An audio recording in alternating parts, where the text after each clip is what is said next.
Meeting's ready to be called to order. Okay, we'll call the meeting to order. Call the roll, please. Council, prior to my calling the roll, just a reminder to announce your physical location. Councilmember Wilcoxon, Present, City of Ypsilanti, Washington County. Mayor Pro Tem Brown, Present, City of Ypsilanti, Washington County. Councilmember Somerville, Present, City of Ypsilanti, Washington County. Mayor Richardson, Present, City of Ypsilanti, Washtenaw County. Councilmember Morgan, Present, City of Ypsilanti, Washington County. Councilmember Simmons, Mr. Jones Chance, Present, City of Ypsilanti, County of Washtenaw. with 6 present, there is a quorum. Move to excuse Councilperson Simmons. Support.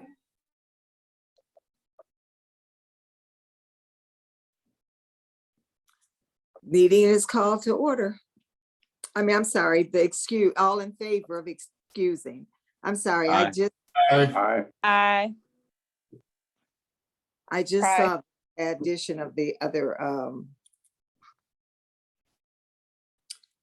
meeting. So Councilmember Simmons is excused. Council, next item on the agenda is agenda approval. Is there a Move to approve the motion? agenda. I so move. Support? Support. Support. Okay, then it's been moved and properly supported that the agenda be approved as it is. All in favor? Aye. Aye. Aye. Aye. Aye. Council, before moving on to the next agenda item, Councilmember Simmons, could you announce your physical location? Yep, attending virtually in the City of Ypsilanti, County of Washtenaw. Thank you. Council, next item on the agenda is public participation. There are currently 5 individuals in the attendees list. If one of them would like to make a comment to council, you have 3 minutes. Please raise your hand and you'll be able to address council.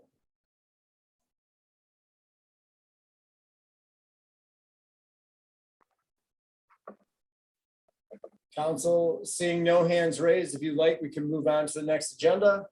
I just want to Okay. make a comment here, if it's possible, Mayor.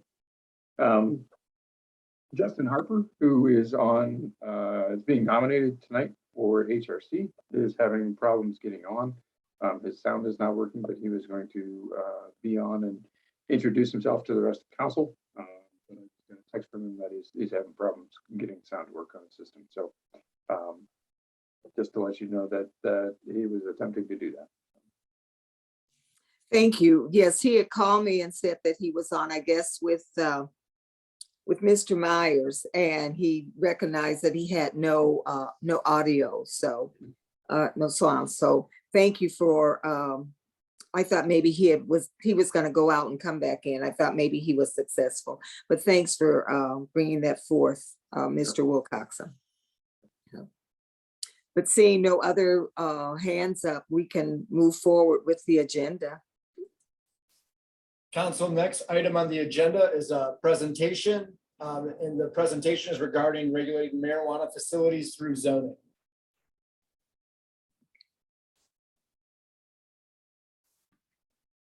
Good evening, Is everyone. that Mr. Myers? Are Yes, you it giving is. us that? Okay. Yes, I know it says Mr. Ahmad, but we decided to give him the night off since he's gonna have to take on a couple extra night meetings coming up soon. So I'm gonna get my presentation ready and He is here though. Andy is? Yeah. Is that him or someone else? Oh, no, that is Andy, but I did tell him that I was gonna take on the presentation. We told him he didn't have to come, but he's very dedicated. So let me, can everyone see the full screen now? Yes. Okay.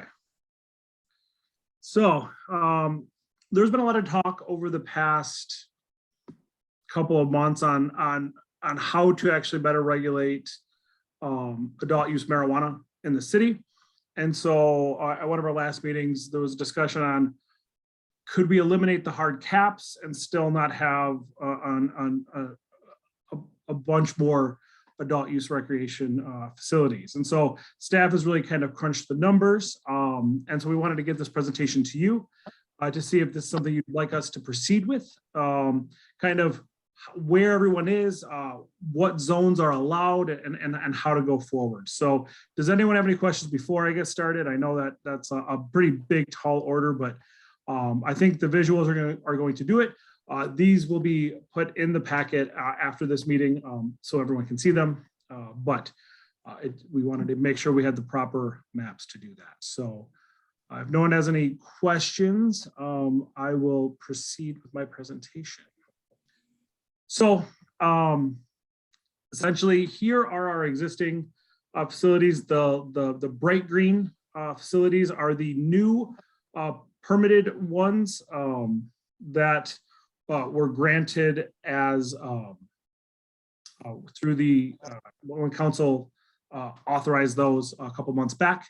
The dark green are the ones that have received a permit directly from the city. And the obviously the maroon is school, and then all of the pink area are areas that are parcels that are properly zoned for adult use marijuana that could have a facility on them. All of these show the 500-foot buffer as it currently stands. With that said, there's about 120 parcels where adult use marijuana could go. Obviously, there are buffers. And so we're going to break that down to kind of see how many that would be. So we've kind of taken a broad ranging view.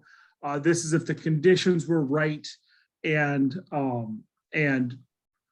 every single person who wanted, who had a piece of property, who wanted, and all of the locations were fine. We're looking at about an additional 21 retailers who would keep the 500-foot buffer in place. Okay, now, this isn't really an accurate map. Some of these parcels are city owned. Some of these parcels are EMU owned. Some of these parcels are owned by Peninsular Place, which is a very large scale apartment complex. And some are even owned by like Walgreens, right? So not all of these would go, but we wanted to take kind of the worst case scenario with a 500-foot buffer. And the number we came up with is about 21. But then we kind of looked at, all right, how do we keep all of our existing facilities in compliance? Because if we were to set a buffer that was too large, like let's say we put a 1,000-foot buffer everywhere, some of our retailers would become non-conforming, and that can pose an issue in licensing. It doesn't always, but it could. We had an issue where we allowed for marijuana sales in general corridor, then we removed it, and that made places non-conforming, and it does create a huge issue at Laura. And so then we had to add it back in as a special use to make sure that those places did not have to shut down. So we looked at the GC, sorry, the NC and the GC, and said, okay, it's about 625 feet of a buffer that we could have to keep all of the existing facilities in compliance with all of the and kind of have a uniform buffer. With that, we're looking at about 13 new spaces. And we said, well, that's a whole lot. And so how do we actually break it down even more? Because 625 foot, there's just a lot of new facilities in GC particular that really we would not like, that council has not expressed an appetite to have 13 new facilities. So we kind of looked at it overall and said, all right, what if we create a 1,300-foot buffer in GC and 625-foot buffer that keeps everyone still in compliance, and that kind of has the yellow areas are the areas that could be. So we're looking at about 4 new facilities that could be located if the conditions were right. However, once again, one of those is Walgreens, one of those is an EMU property, and so really, I don't foresee 4 parcels actually being 4 new facilities actually locating, just looking at the ownership of them. But Mr. Barr Mr. Barr has indicated on several occasions when we're talking about regulations and spacing that really 1,000 foot is the maximum we could go. And Mr. Barr, please correct me if I'm wrong on that. But really 1,000 foot is what the Supreme Court has said buffering can go to the max at. So I think that's the case. So we said, all right, well, what happens if we make a GC buffer at 1,000 feet and still keep center and NC at 620 feet, which kind of gives us this map right here, which shows 6 new locations.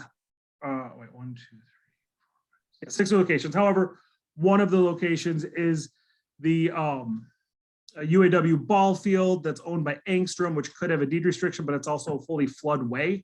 And floodway is really challenging to develop on. Some of them are actual just residential parcels.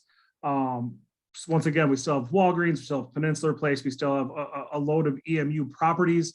And so realistically, if we were to go with this route, which is a 620 foot buffer and center and NC, and then GC be 1,000 foot, we're looking at 4, max 6 new locations. However, like I said, it doesn't really make a lot of sense. And some of these properties really don't have the spatial needs to have parking and have a retail facility. So this is kind of how we got to a 625 foot buffer. It still keeps all of our existing retailers in compliance and not in a non-conforming status with having the maximum buffer that we possibly can. We would love a 1,300 foot buffer, but I think Mr. Barr is going to have to chime in on that because that would eliminate it down to 4, possibly 2. But like I said, we wanted to make sure that everything we do is legal and above board. So that's kind of the very quick presentation. You'll have time to actually review all of these maps. But this was kind of the best we could really come up with to make sure that we have we don't have a hard cap anymore, so we don't run into the issues. But we also don't have to really allow for 21 new facilities. Hey, Joe, Yes. I have a question. The one, like in the middle, like towards the top of this screen, is Yep. that EMU's property that you're talking about? So EMU owns, can you see my mouse? Yeah, So they own this property, a couple of these properties, and then this property right here. okay. So that one's like There's- basically, Yeah. So there's okay, there's like a couple of like multifamily residential, but they're like 8 to 12 units. I don't see a landlord selling that, and really to convert that to a recreational sales business is not really. I mean, it could happen. Anything could happen. I would say for this map and any of the maps, realistically, 1 new facility, my guess would go on Railroad Street. okay, Could potentially go on Michigan Ave, but if you know that area, which is a block from my house, like those are all small homes that don't have parking and would be Yeah. a really, really big challenge to develop. Now, anyone can do anything, but it would be a huge challenge to make one of those a marijuana. sure. Okay, cool, thank you. What we would like to know is, are we on the right track? Should we send this through Planning Commission? Are there other concerns? Well, Joe. Yeah. Clearly, we're making some of these changes because we want to protect ourselves from litigation and things. Does this do that to keep us from having to in the future make changes when we're faced with threats of being sued because we're not going to court in our own law? So is this protecting us with the buffers and stuff from having to have a hard cap, but being forced to do something? I we don't want? believe so. I would check with Mr. Barr because I don't know what I can say and what I can't say. As far as that goes, I believe this would solve some of those issues. But obviously, you know, from what we've learned, anyone can sue anyone. So, but I think this covers some of those issues. Yes. And I have a question too. This also removes staff's requirement to go through the process of like the rubric. Well, so the rubric is in place until it's removed out of the ordinance. Okay, that would happen, but right now we're just talking about zoning. Mhm. The zoning taken care of, then we can actually handle chapter 7. Right. Okay, cool. I mean, this is what I was thinking of when we were discussing it last. Avoiding future litigation. So,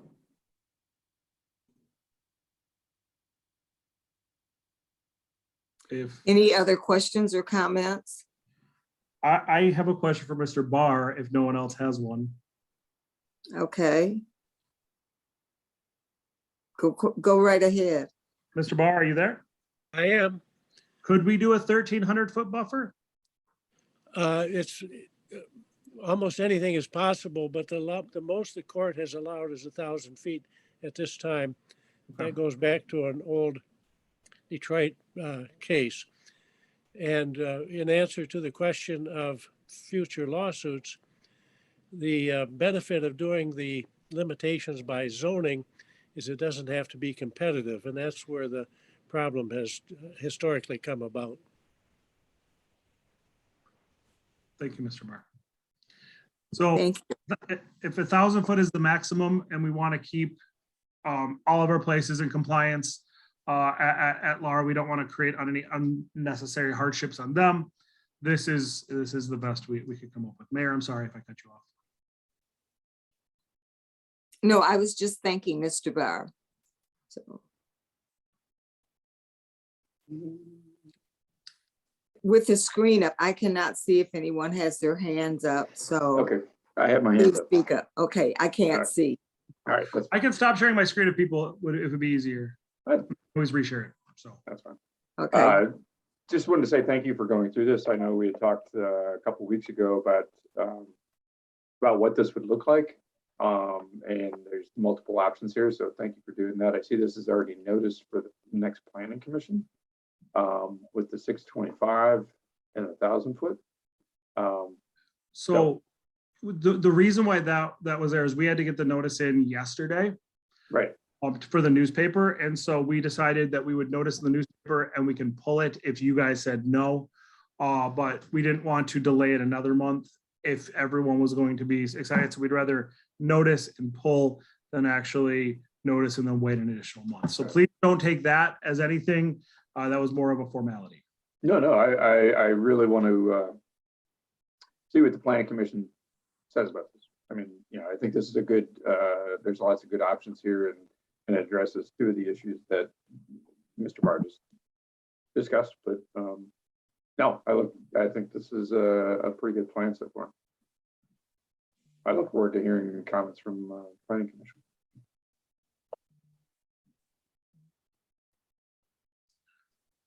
any other questions or comments? I'm wondering, is this in alignment with what the last thing we were talking about with the city manager when she spoke last week, as far as some of the actions that we should take? Is this in alignment with that? She's shaking her head, yes. Okay, thank you. I can't see anybody on my screen. This was all Francis's idea, and she really helped hone this in. So thank you, Oh, City. cool. Oh, thank you. thank you, city manager and staff. I know that this stuff is really difficult and we've been going around in circles since 2019, so I appreciate it.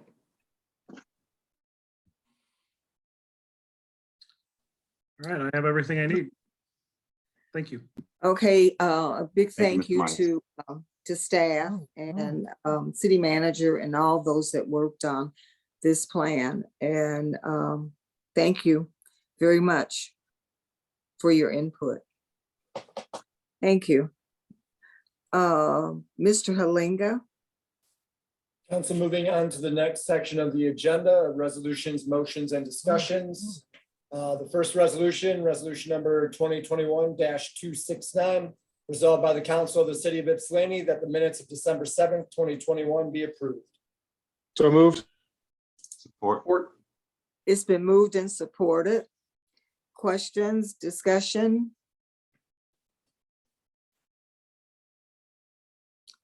Okay, seeing none or hearing none. Mr. Halinga, I believe you can call the roll. Mayor Pro Tem Brown, Yes. Councilmember Somerville, Yes. Mayor Richardson, yes, Councilmember Morgan, Yes. Councilmember Simmons, Yes. Mr. Jones Chance, Yes. Councilmember Wilcoxen. Yes. Motion carries unanimously. Council, moving on to the next item. Resolution number 2021-270. Resolved by the Council of the City of Ypsilanti, whereas on November 18th, 2021, the Ypsilanti Police Advisory Commission approved a resolution requesting that the state of Michigan create legislation that would allow those convicted of crimes in more than one jurisdiction the ability to apply for expungements in their home jurisdiction. And whereas the City Council of the City of Ypsilanti believes that expungement should be a streamlined process and allow petitioners to apply for expungements as one action in the circuit court of the county of their residence. And whereas estimated time for a criminal conviction to be expunged in the state of Michigan is roughly 6 months, and having to file requests in several jurisdictions further lengthens that time and creates an unnecessary burden on the petitioner. Whereas criminal convictions on an individual's record can have adverse effects on the petitioner's ability to find employment and creates an environment that is more conducive to recidivism. Now therefore be it resolved that the City Council of the City of Ypsilanti requests that the Michigan Legislature create and approve legislation allowing for those petitioning for expungements of criminal records to be able to consolidate their expungements into a single request in the county of their residence. Be it further resolved that the City Council of the City of Ypsilanti direct the city clerk to forward this approved resolution to the Michigan House, Michigan Senate, Governor Whitmer, and the Washtenaw County Bar Association and the city lobbyist. So moved. Support. it's been moved and supported. Questions, discussion? Well, I just have a wanna make- oh. Go ahead. No, you can go ahead. No, I'm just grateful for the YPAC to bring this forward. I think expungement is a process that's difficult in its own anyway. That has in each, I'm sure, different crimes have different processes in which this can be completed, but to streamline it, I think can make some families more appreciative of this. So I'm just glad it's brought forward, and I hope the state and other bodies hear our requests. Councilperson Somerville. Yeah, I just wanted to add, I support this. I think it's a good idea. Part of the problem in Michigan is that our court records are not all in one universal space for each county to look at. And it's something that at least I can say your state senator has been talking about for the last few years. So just know that that's an issue, that the court records are not all streamlined across counties in Michigan. They're not like all online in a database. So that's why it's so difficult. But I agree with this resolution. Thank you. It's just amazing to me that we're in 2021 and this can't be easier. Any other questions or comments? Okay, seeing none, hearing none. Mr. Halinga, would you call the roll, please? Councilmember Somerville, Yes. Mayor Richardson, Yes, Councilmember Morgan, Yes. Councilmember Simmons, Yes. Mr. Jones Chance, Yes. Councilmember Wilcoxen, Yes. Mayor Pro Tem Brown. Yes. Motion carries unanimously. Council, moving on with the next item, resolution number 2021-271, resolved by the Council of the City of Ypsilanti, whereas the Ypsilanti City Council established a parking violations bureau for the purpose of handling all alleged parking violations within the City of Ypsilanti pursuant to the revised Judicature Act, Public Act 154 of 1968 as amended. And whereas the Ypsilanti City Council had adopted rules in 2016 governing the operations of the Parking Violations Bureau with Resolution 2016-005. And whereas the rules and regulations have been updated to reflect updates and changes in the system since 2016. And whereas these rules and regulations are consistent with the Ypsilanti City Code, resolutions adopted by this City Council, the rules and procedures of the 14A2 District Court, and the laws of the state of Michigan. Now therefore be it resolved that Ypsilanti City Council approves the attached rules and regulations of the Parking Violations Bureau. So moved. It's been, is there Support. support? It's been moved and supported. Good evening, Ms. Wessler. Glad to see you. Good You evening, got Mayor. something Good evening, for us? Council. Okay. Very briefly, we have not been towing or impounding for quite some time. These rules lay out some pretty clear standards on when we would be able to boot and or tow a vehicle for outstanding vehicles, or for outstanding tickets, I'm sorry. And I am more than happy to answer any questions for anybody. Mr. Wilcoxon. Hi, Bonnie, thanks.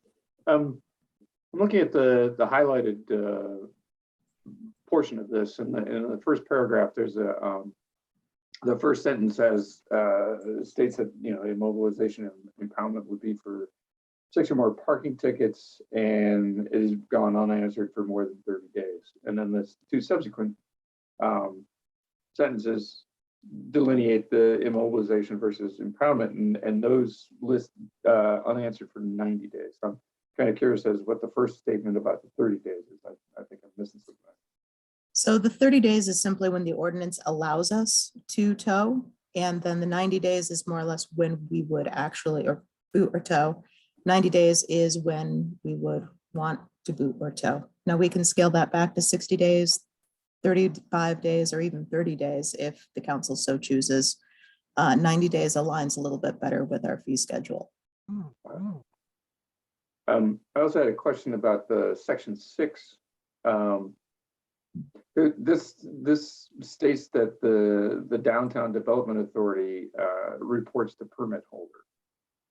And I see this as 2 separate issues. You know, you've got somebody who's violating one code, and you're punishing through a separate code. And you know, it seems to me this should be going through, you know, parking enforcement if they've violated the parking, like in section 5, then that's one thing. But this seems like a conflating 2 different things. So there should really be 2 bullet points there. That is Word formatting being its normal, wonderful self. So there are 2 distinct conditions under which a downtown permit holder's permit could be revoked. So I understood that, but the first Okay. one just doesn't make any sense to me. If somebody's illegally dumping, we're gonna punish them through a parking ordinance. I mean, you know, I get the discretion, but whose discretion? You know, and So it doesn't say that they've been convicted of some crime or something like that. It just says that the Downtown Development Authority reports the permit holder. It doesn't say that there has to be, you know, some due process to find them guilty of doing it. And I know there's cameras for that, but it still seems to be lacking due process and giving DDA a whole lot of say in what happens here.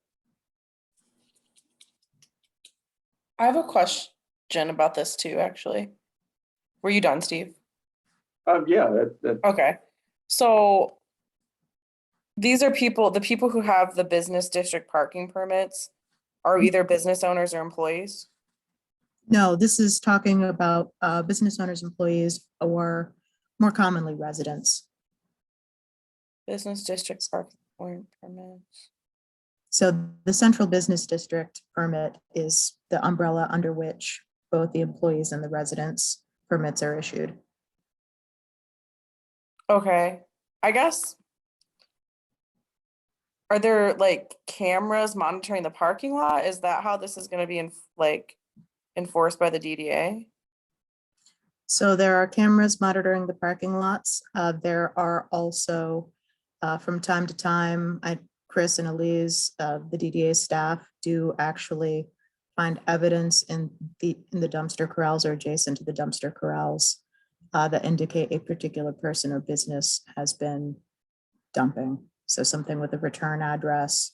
There have been various other things that very directly tie particular items of waste to particular businesses. Okay, so they just get their permit revoked.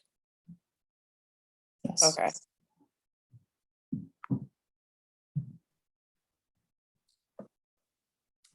Mr. Wilcoxen. So the second bullet point here, it says like how does that relate to any other infraction that would have the permit rescinded? You've got 3 or more parking tickets. I mean, is there any other situation in which a parking permit would be voided? So these are the only 2 conditions, to the best of my knowledge, that have ever been proposed even. So these are the only 2, because they're incorporated in the rules, that would be active.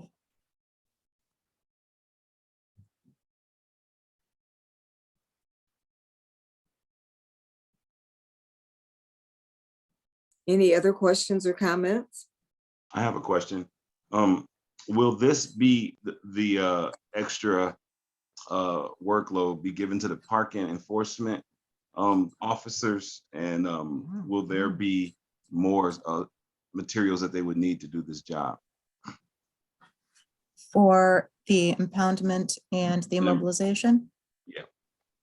So with those, it would depend upon the method of immobilization, but generally, yes, that would be an additional duty carried out by the parking enforcement officers. Parking enforcement officers do also currently perform tows in certain situations not related to parking tickets and parking enforcement.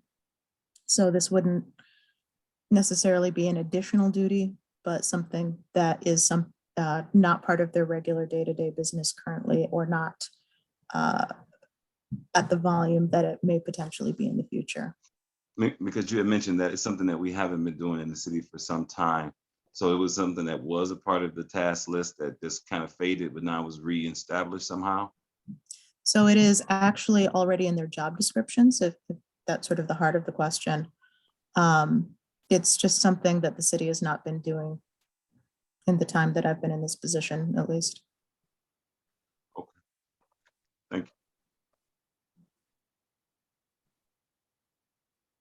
I have no more questions, Mayor. And Thank you. Bonnie. All right, seeing no hands and hearing no voices, Mr. Halenga, would you call the roll, please? Mayor Richardson, Yes. Councilmember Morgan, Yes. Councilmember Simmons, Yes. Mr. Jones Chance, Yes. Councilmember Wilcoxen, No. Mayor Pro Tem Brown, Yes. Councilmember Somerville, Yes. with 6 yes and 1 no, the motion carries. Thank you. And thank you, Ms. Wessler. Thank you all. Council, moving on to the next resolution, resolution number 2021-272. It is resolved by the council of the city of Ypsilanti that the certain contract for art project and city parks with Embracing Our Differences, SE Michigan Inc., with provision that city provide insurance be approved, and the mayor and city clerk are authorized to sign for and on behalf of the city of Ypsilanti. So move. Support. Been moved and supported. Questions, discussion? I just had one question. Yes. Looking upon the contract, I was just wondering what it would look like for insurance purposes with private property in public spaces. And would that be considered, will this art be considered public art or private art? And how would that work with insurance in the public space in case of defacing or destruction?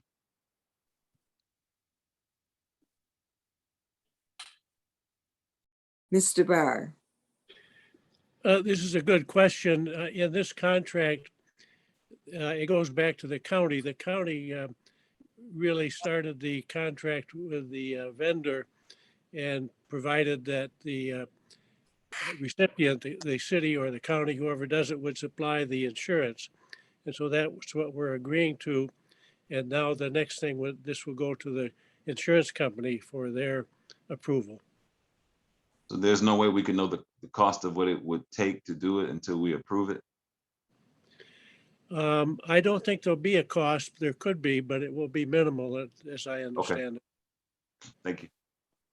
Generally, if I could add something, there's not an additional cost for something such as this. With the sub-award contracts that we do for various projects through the county, we just ask that the insurance company list them as additional insured, and there's no additional cost. Okay. Thank you. Any other questions, comments? Okay, seeing none, Mr. Halinga, would you call the roll, please?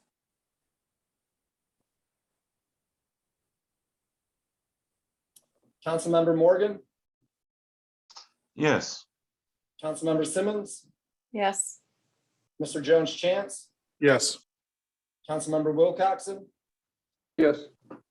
Mayor Pro Tem Brown, Yes. Councilmember Somerville, Yes. Mayor Richardson, Yes. motion carries unanimously.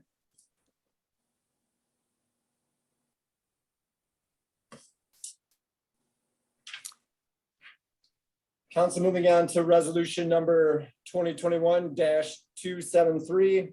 And I will only read the dates that are being proposed to change. Resolved by the council of the city of Ypsilanti, the Ypsilanti City Council will hold regular meetings at 7 p.m. in the city council chambers located at 1 South Huron Street, Ypsilanti, Michigan, 48197 for the year 2022 on the following dates. The dates to be amended are to remove the January 27th joint meeting with YPAC and then add November 14th as the organizational meeting following the November general election. Support. So moved. Support. It's been moved and supported. Any discussion? Questions? Seeing and hearing none. Mr. Halinga, would you call the roll, please? Councilmember Simmons, Yes. Mr. Jones Chance, Yes. Councilmember Wilcoxen, Yes. Mayor Pro Tem Brown, Yes. Councilmember Somerville, Yes. Mayor Richardson, Yes. Councilmember Morgan,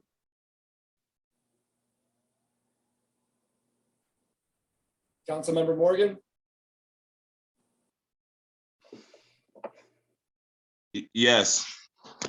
motion carries unanimously. Thank you.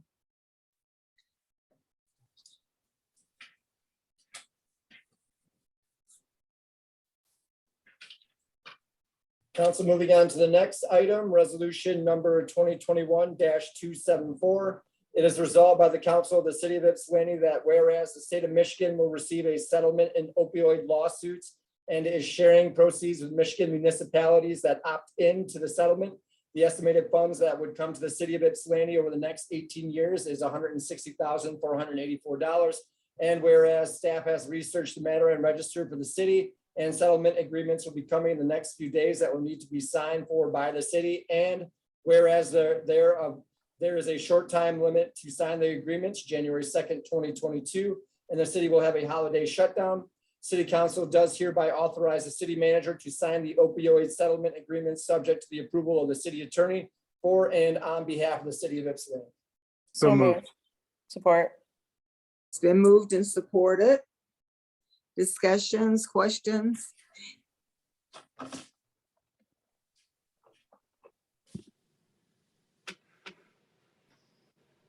Is there will they be able to tell us what can be done with the money? Because that's a little over what, like close to like $11,000, $12,000 a year. They'll be So paying it out in 7,500 sums per year. Okay, and are there will there be attached to it, like I said, what we can do with the money? And I think it's up to it'd be budget, general budget. I could be wrong. Mr. Barr has some words of wisdom for us. In regard to that specific question, that's not clear yet, but I believe it will not be earmarked for any particular purpose. But the reason I came on is I'd like to let council know that staff is very aware that council doesn't like to get things at the last minute, but this had some really critical timing on it, and so that's why it was brought to council now. Thank you. Any other questions or comments? I would just say, just in Mr. Barr and staff's defense, a lot of municipalities, I think it was just hard to process, get the information. It's difficult to find the information. So just to throw that out there. It's not just us. Well, I don't think there's any real problem since it's bringing money to us. Any other questions or comments?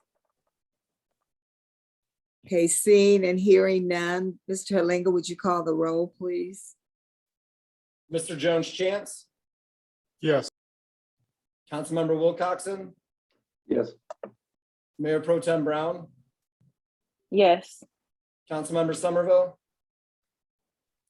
Yes. Mayor Richardson, Yes. Councilmember Morgan,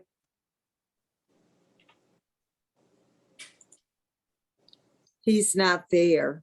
Councilmember Simmons, Yes. with 6 yes and 1 absent, the motion carries. All right. Well, he is back. Okay, Councilmember Morgan, Pardon my absence, yes. motion carries unanimously. All right, Only had thank you. Clint Eastwood there, huh? Talk to the chair. I was saying it to my brain, I couldn't hear me. That is a pretty chair though. But anyway, it's better to see you sitting in it. Okay, next, Mr. Halinga. Council, next item on the agenda is a discussion of the city of Ypsilanti joining a lawsuit regarding an EMU fraternity. Okay. Mr. Barr, would you like to give us some background on this, please? Yes, Your Honor. I received a communication from the Washoe County prosecuting attorney asking if the city desires to join in a nuisance suit against a local fraternity.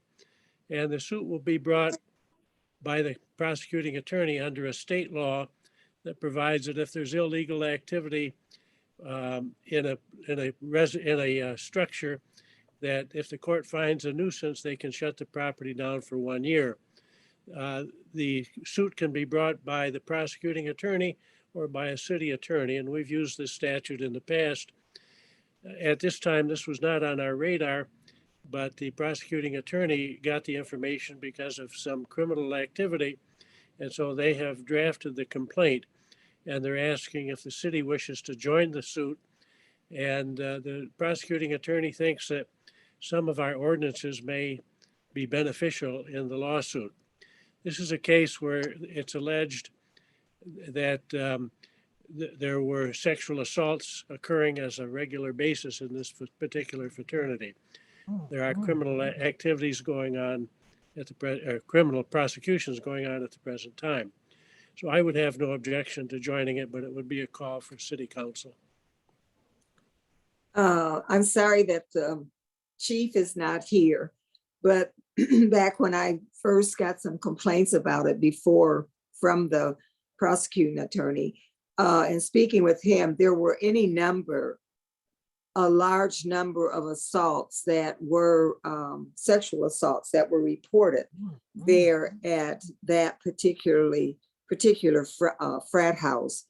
And he would be able to give us some more in-depth information about the calls that are there that go to that house and the complaints that have come out of that location.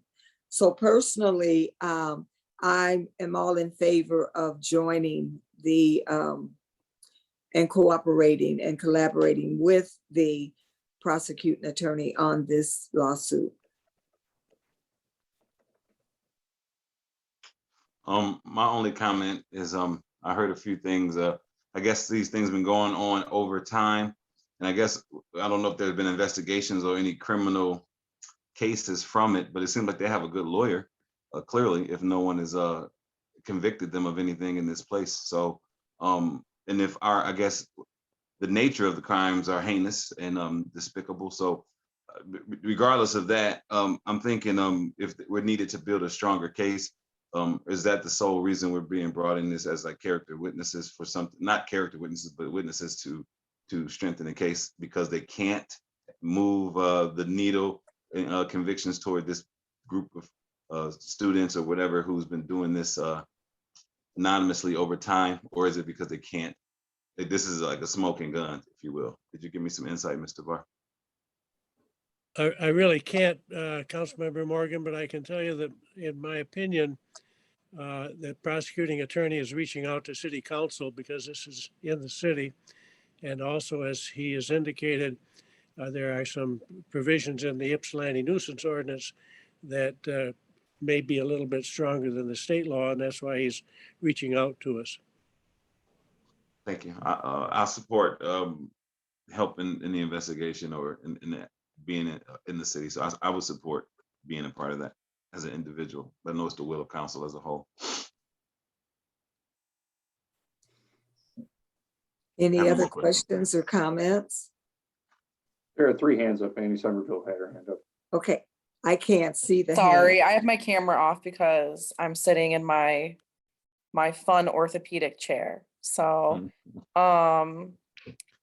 I just wanted to say, I think that we should join the prosecutor's office in this effort. Both, it's in Ward 3, and as a former student, I heard, I knew this was happening when I was a student at Eastern.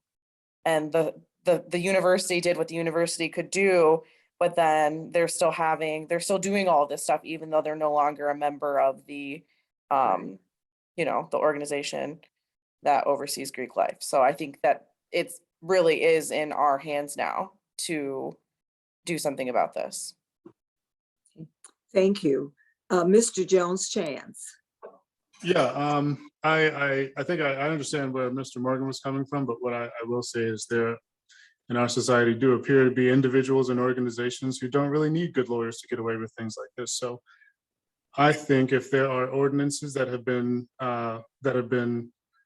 broken and disregarded, that we should join and go after them and give them what we have, and allow any criminal prosecution to go ahead as well. So I'm all for piling on.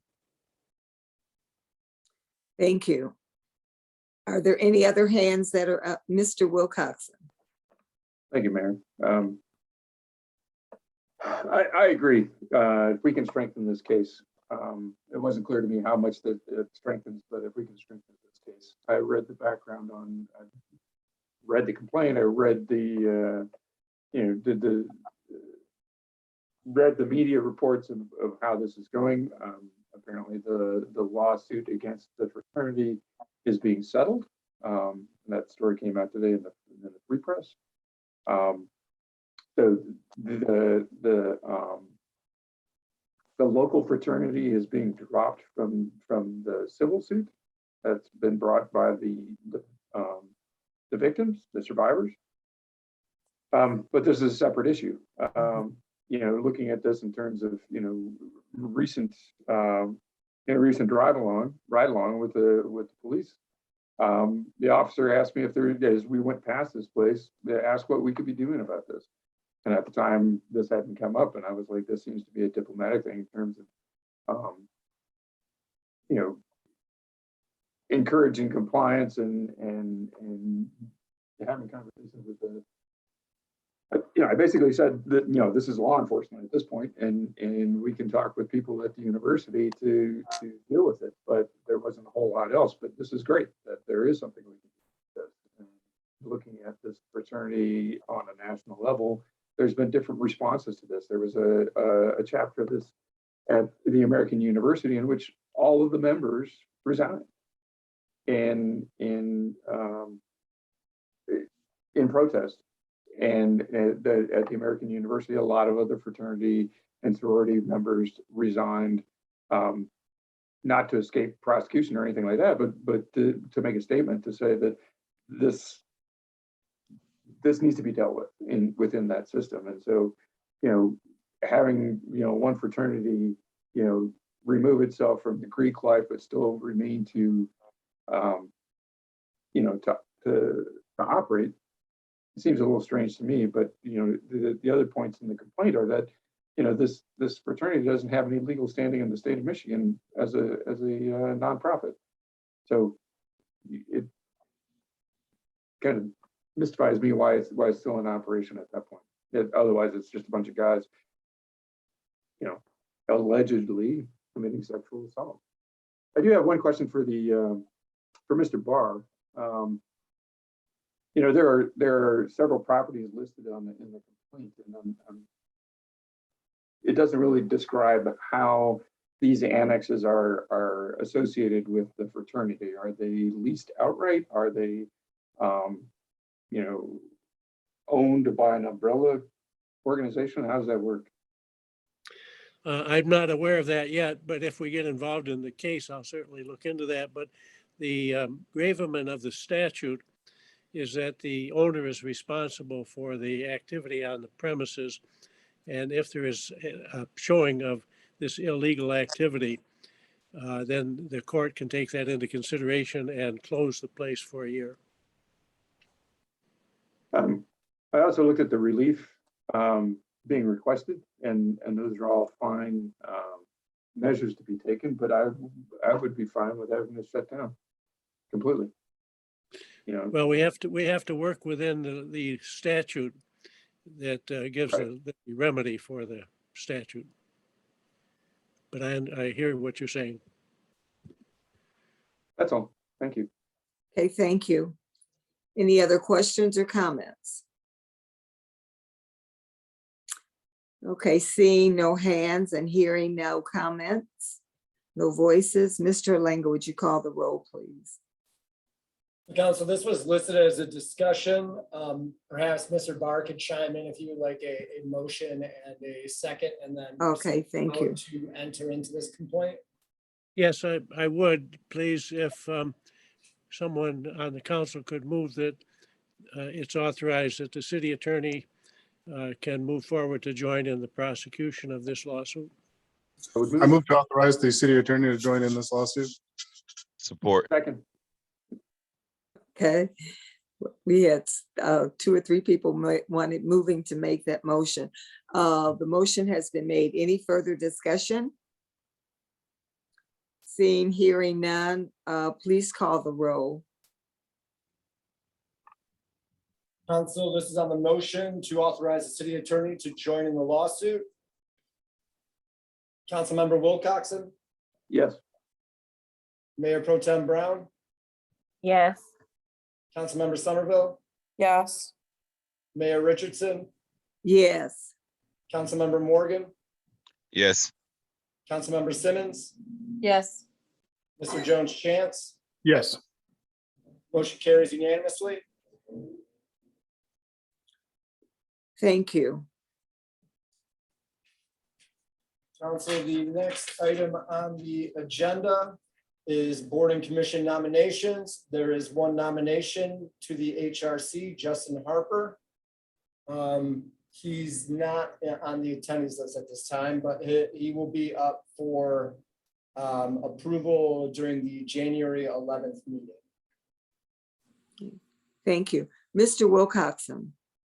Yeah, Justin was having problems earlier getting on. He sent me a statement, but I think, and asked me if I could read it or if you could read it, Mayor. But if this is up for approval on the 11th, then I'll just invite him to come to that and introduce himself at that point.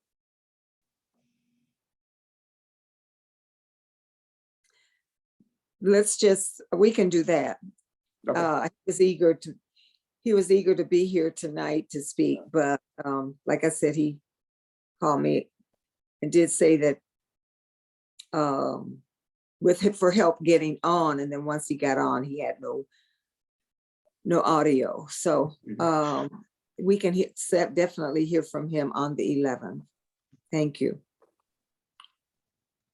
Council, next on the agenda is board and commission liaison reports. First report is from Police Advisory Commission.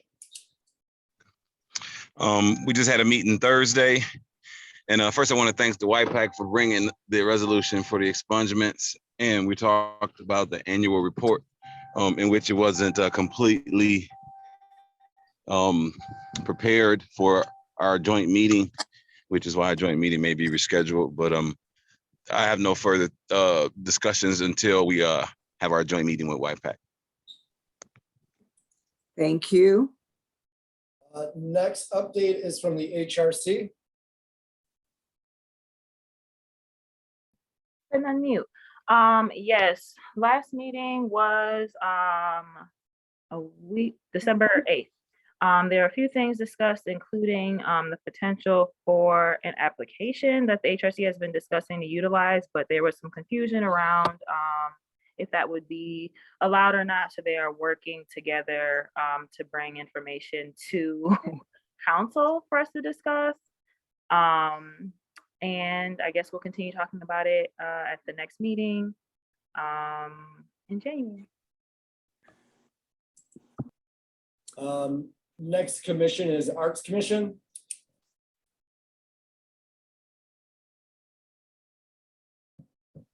Which I don't believe we have a liaison at this time. Is Miss Somerville no longer the liaison to the Art Commission? She has been. Did she leave us? Does look Annie, like- are you still with us? No, it looks like she is off the meeting. Okay, She had a family emergency. okay. The next body is Parks and Rec, and we can do Parks and Rec and Sustainability at the same time. Thank you, Andrew. Let's see, the last meeting for the parks was on the 14th. There was discussion, Ron Akers had brought up that there are 2 full-time employees that are being designated for parks after 2 other employees have been hired. So that's good news for our parks. Okay, Senior Center reported that they got over $3,000 in a coat raffle. And they held a drive-through celebration for the 60th anniversary of the Senior Center. Other than that, I think it was just taking care of business and discussing the annual report. Let me get to my notes on sustainability.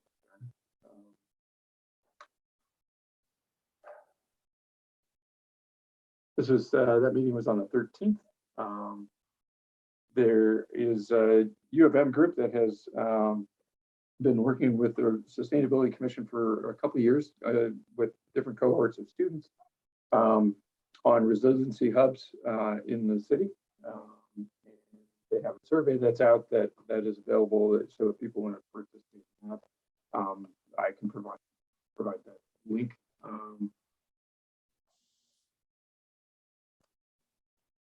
There was a lot of discussion about.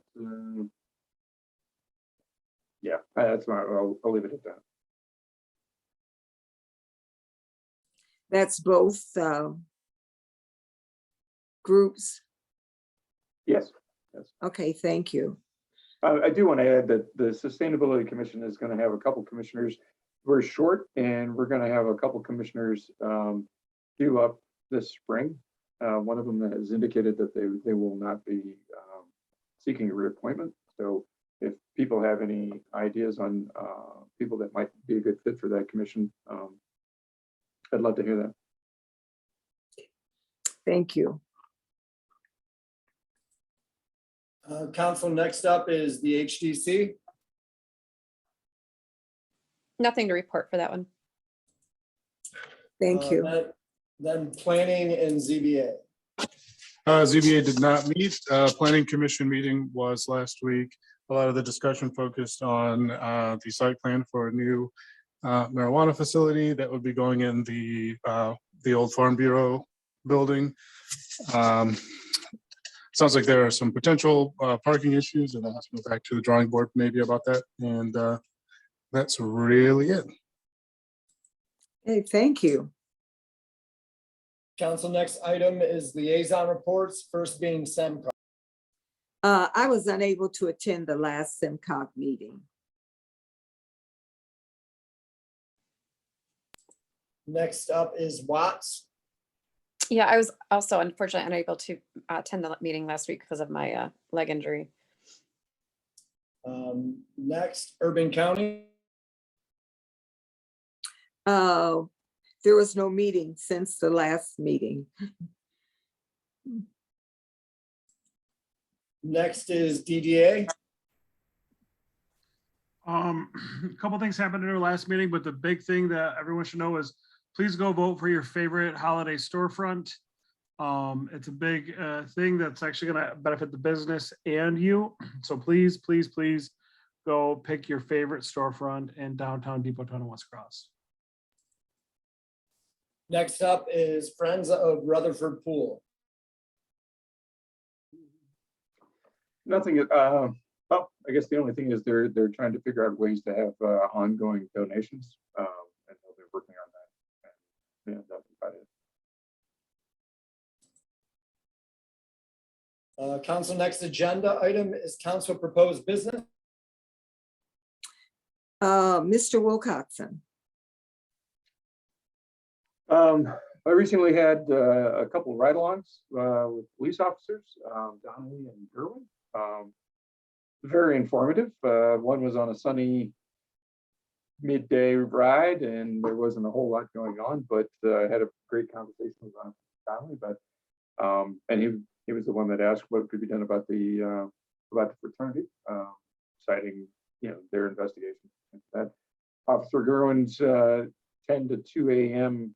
ride was a little more active, and got to see, there are lots of complaints about speeding in the city, and he is trained in has two different radars in his car, and so he did a few stops for that. And then assisted another officer with an interesting stop, but two officers also assisted a state patrolman for a stop outside of the city, and it was good to see how they were cooperating in that. So I just want to say thank you for the officers Donnelly and Gerwin for their time and their service. We had the first meeting for the CBO. There's a lot of good input for that. There was a nice presentation from the developer, Kyle Brazer, and lots of questions were asked and answered at that point due to limit of time and incomplete noticing of that meeting. We have to schedule another meeting, and so the clock doesn't start ticking until we get that meeting on the books, and that will be January 17th, which is a Monday. And at that point, we will move straight to the nominations and consideration of members on the CBO committee or the CBA committee, and discussing the benefits directly. And that's it. Thank you.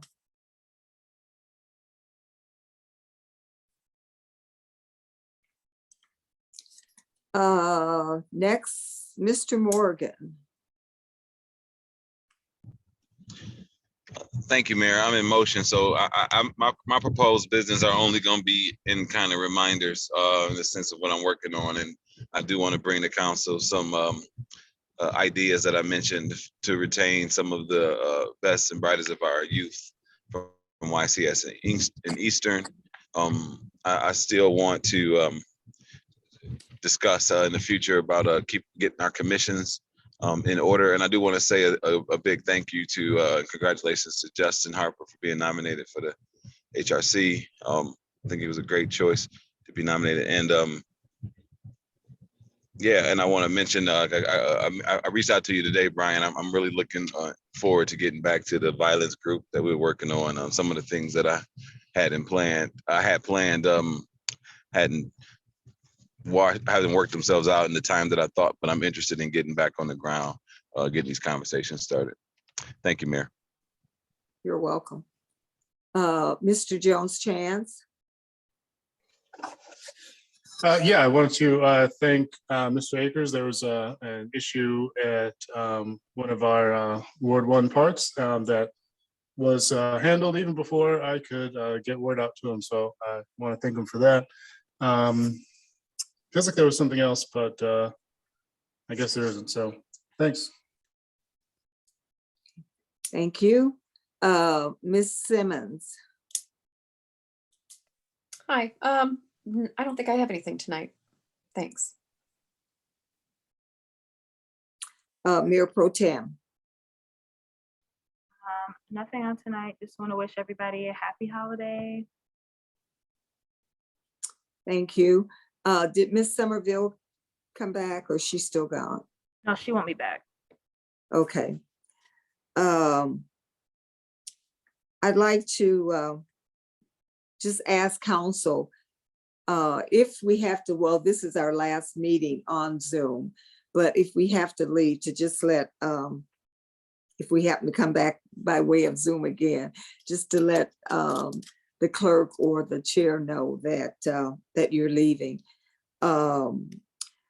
Just a couple of things. One, I want to remind everyone, and I'm saying this now so that those that the residents that are listening in would know that the community dinner is on, that's being presented by Women and Men Working for Change. This is the 3rd annual dinner, and it's open to the entire community. And this year I found out that they will be taking dinners to all 3 of the senior high-rise facilities, the 2 in the city and the 1 in the township, and taking dinner to all of the residents there. Want to say thank you to those that did respond and carry through on the commitment to provide items or money for the Resiliency Center. And thank you for being willing to cooperate with YCS and to get that done. There are some things that I made mention in my newsletter that will be coming out in January. So please pay attention. And if you have any questions or comments on them, please get back with me. And I think that is pretty much it for my comments, other than to, well, I'll do that after, just before the adjournment, okay? City Manager. Just want to wish everyone a happy holiday. Okay, you're on the agenda to talk about the freestanding sign at Park Ridge. Were you able to find out anything about that to share Yes. with us? Yes, actually, we are moving forward with it. And I think it's something, actually staff is working with our sign person at DPS. And so we're gonna do something that's similar to the signs that we have in other buildings. And WCC is in agreement with that. So they won't even have to come up with this whole design and everything. It'll be something that is already be consistent with what we're using, and they were open to that. That's what we're gonna do. Okay, thank you. So they're paying for it? No, we should have had a sign. Like we have a sign at all of our other, like we have one at Senior Center. We have signage there. I'm sorry. We had one there. What happened to it? I don't know. The building has no signage. And so because it's our building, it is our responsibility. So we're going to use one of the signs that we use like at the parks. It's going to be similar, like what's at Candy Cane Park, with the same color scheme, and it'll just have both things on it. So it won't even be their responsibility, because we should have had something out there. But what I'm saying is there was a sign. I don't know. Building. Okay. I don't know what happened to it. Yeah. Thank you. I will go back by there again, because I don't remember when it disappeared. Yeah. Because we did have one there. So, but thank you. If it's gone, it's gone. Okay. Thank you. You're welcome. Okay, Mr. Halinga. Council, there are two annual reports on this commission, the sustainability and the Parks and Rec annual reports. The last item under communication is the goal session dates. If you have not submitted your goals, I need those tomorrow by 2 o'clock so I can provide them to the facilitator. Please get those to me tomorrow, no later than 2 o'clock. And that's all that is under communication. Thank you for that reminder. Thank you. The next item on the agenda is adjournment. Okay, before we adjourn, I would just like to say a big thank you to staff. We won't be back. This is the last meeting before we go into a brand new year. And I just like to thank staff for all that they have done this year and over the last 2 years. It's been, I know it hasn't been easy, particularly when the building, City Hall was shut down. And then when we went back, it was in and out. But I do want to say thank you. And I want to wish staff and everyone connected to the city a very, very Merry Christmas, a Happy New Year, and just a joyful and restful and peaceful holiday season. I think we've all been through lots of different things over the last 2 years. And I think it's time that we all just kind of relax and have enjoy. If you're able to be with family, be with family, but still we're still getting cautions from the CDC and out of Washington to be careful. And even from the governor today about the spread of the new variant and how quickly it is spreading. And also not just the new variant, but the old variant, Delta, is still around. It hasn't gone anywhere. So, so please, everybody, just take care of yourselves, and everyone come back at the beginning of the new year with hopefully with a new with new energy and renewed desire to go forth and make this city what we all know that it can be. And I am looking forward to our goal setting sessions and to move the city forward even more. So I see both Mr. Barr and Mr. Hobbs showed themselves. Do either of you have any comments? Just Merry Christmas and Happy New Year to everyone. Have a nice shutdown. Thank you. I just want to mirror what Mr. Barr just said. Happy holidays, and hope everybody enjoys their time away. Merry Christmas, Chief. Thank you. Merry Christmas. Merry Christmas, Attorney Barr. Right. And the next time we meet, we're in person, correct? The next time we meet, we are in person. All right, move to adjourn. Well, I make a motion to adjourn. I move to Wait, support. I haven't called for that Support. motion yet. Mr. Okay. Morgan, you're out, your motion's out of order. Oh, Mr. I'm gonna get out of order. All right, let's get it. Mr. Cook. I just Tom. wanted to thank everyone who came to the holiday party, and it was really amazing to just be a part of it. And I feel really fortunate to be a part of this community, staff, and council. Thank you so much for everything. Thank Mr. Cook. you. And I do want to say thank you to all those that planned and worked hard on the party. It was an absolutely wonderful event, a wonderful affair. It was decorated beautiful and plenty of food, and enjoy just having a time to talk with council members and with staff outside of City Hall in a whole separate, relaxed atmosphere. So thank you, City Manager, and all of the staff that worked with you to bring that event, making that event what it is. One other thing is, remember that the warming center will be open. My understanding is that it'll be open Monday through Thursday during the week between Christmas and New Year's. Am I correct with that understanding?